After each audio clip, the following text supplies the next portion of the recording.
Hi everyone, ako po si Ben Francia and ako po ang founder and owner of Habilin Farms.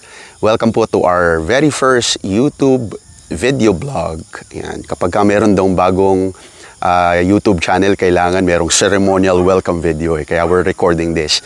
So just to give you an introduction, this new YouTube channel is called Permaculture Tito. So bakit Permaculture Tito? Kasi unang-una, this new channel is all about permaculture. We'll be talking about syempre the basics, yung practice ng permaculture and how I practice permaculture dito sa aming farm. And bakit Tito? Kasi as you very well know, I'm a certified Tito, hindi ko ay pagkakailayan. So kaya yung permaculture Tito rin kasi dali tandaan, kaya yun ang napili naming title and brand name for this new YouTube video channel. So aside from different topics about permaculture, expect nyo na rin that we'll be posting a lot of content regarding agriculture and farming in general. But since we are into permaculture, ang focus namin are yung mga practices that are sustainable. So when I say sustainable, it's good for people and for the planet as well.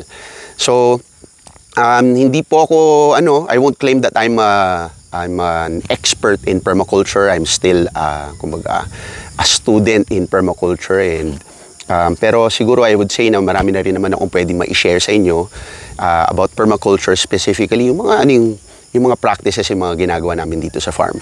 So aside from that, syempre, I'll be sharing also yung mga mistakes that we made along the way. So hope you'll learn also from those mistakes. Siguro let me answer the question, why did we start this this new channel?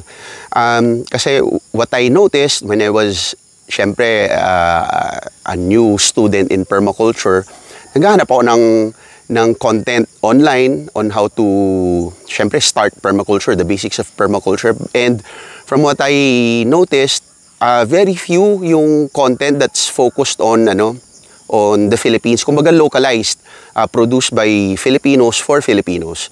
So yun ang gusto ko ma-address. Syempre gusto ko rin i-share yung knowledge and yung passion ko on permaculture, and I hope you'll learn a lot from the videos that we'll be producing. So if you are somebody who is interested and want to learn more about permaculture, you're somebody who wants to syempre to start a farm. Alam ko maraming interested in starting a farm, especially nung nagsimula ang pandemic. So if you're somebody like that and want to learn more about sustainable farming practices, hit the subscribe button, follow us, subscribe to this channel, and I'm sure you'll learn a lot from the succeeding videos that we'll be producing. So maraming salamat sa pakikinig at sa panonood. Okay, bulol. So I'll see you soon, and I hope na we'll connect and learn more about permaculture together in the succeeding videos. Thank you!